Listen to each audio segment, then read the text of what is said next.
Okay, we'll stick with this space, the consumer space, but FMCG in particular. Marico reported good set of third quarter numbers yesterday. Volumes came in above expectations at 15%, and the recovery of value-added hair oils was a key positive. Saugata Gupta is Managing Director and CEO at Marico, and he's joining us right now to take some questions around the results. Mr. Gupta, thanks very much. Great to have you here. You've reported good volume growth in this quarter. Can you break it up in terms of rural and urban for us? What was the recovery specifically as far as urban demand goes? As you know, we have seen in Q2, we continue to see good growth in rural, and we experienced a 24% growth in rural, and we are seeing consumers continue to prefer trusted brands, and brands with direct distribution are having a competitive advantage over the others. As urban is concerned, we are seeing recovery happening with both the opening up in the economy and the COVID situation gradually easing out.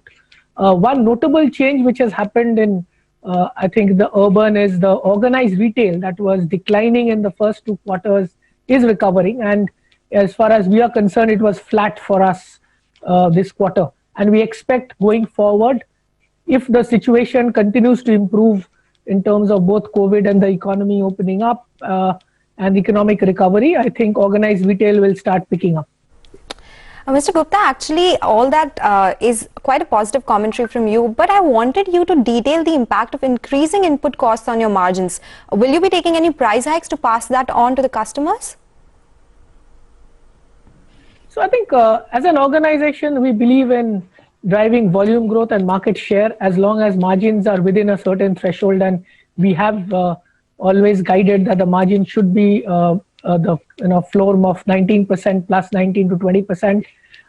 This quarter we delivered a 19.5%. Now I think as far as the key raw materials are concerned, the copra peak is just behind us. In fact, we are now 10% below the peak that was hit in around December, and we expect a gradual softening as we enter the season. We expect another 10 to 15% correction over the next 8 to 10 weeks, and therefore we believe that pressure will ease out. As regards edible oil, other edible oil is concerned, again, the issue is transient. I think there has been a significant inflation there in both the international prices of sunflower and the local prices of rice bran and other oil seeds. We expect again that easing off to happen sometime in March and April. We have taken a price hike in Saffola, and we have also taken an effective price hike of 5% in Parachute towards the end of the quarter. So you will see some of the inflationary gains in terms of revenue this quarter. And I think since the input pressures is transient, I believe once we handle this in the Jan and February going forward, this situation will ease out. Mr. Gupta, value-added hair oils did well this quarter. What's the outlook on that going forward, sir? Yes, you are absolutely right. I think that is a higher margin portfolio, and we have finally got it back on track, and we are extremely confident that value-added hair oils going forward will continuously give double-digit growth for some quarters. Okay, so that is about the value-added products, but you also registered strong growth in the foods business. So do you maintain your 350 crore target this year and the 500 crore guidance for the next year? I think we are mostly on track to hit that number. We will be close to 350, and next year going forward, if we keep up the momentum, I think anything between 450 and 500 is possible, and I think we should be able to deliver by 2024 anything between 850 to 1,000 crore food target.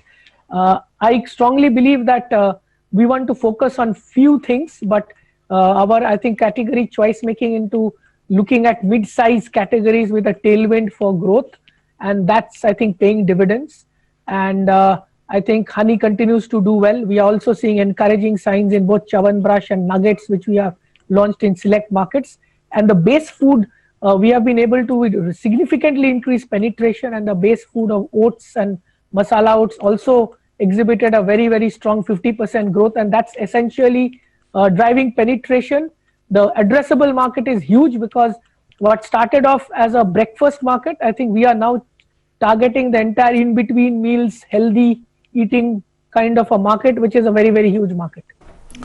Mr. Gupta, how will the minimum support price increase in copra impact your business? Do you buy it higher, higher than the MSP prices anyway? I think there's been a marginal increase in MSP. I think currently the market rates are far above MSP, and as we said that in copra, given the work we do with farmers, we continue to give a fair price. So I think, as I said, that is ultimately, we believe that the current market prices continue to be far higher than MSP. So that's not going to be an issue as far as input costs going forward are concerned.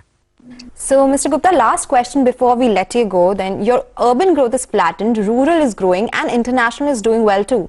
So, what's the growth outlook for both international and domestic business for next 2 to 3 quarters at least? As far as going forward is concerned, I think we are extremely confident of definitely delivering mid-teens growth in this quarter, which is quarter 4. And as you know that there will be a slight inflation because of the price increases we have taken.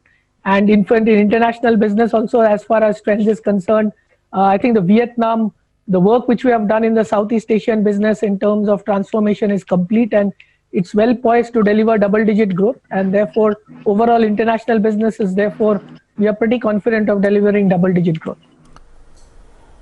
Okay, Mr. Gupta, thank you very much for joining us and running us through your commentary on around the numbers. Appreciate your time here as always. Maruti numbers, by the way, at the bottom of your screen.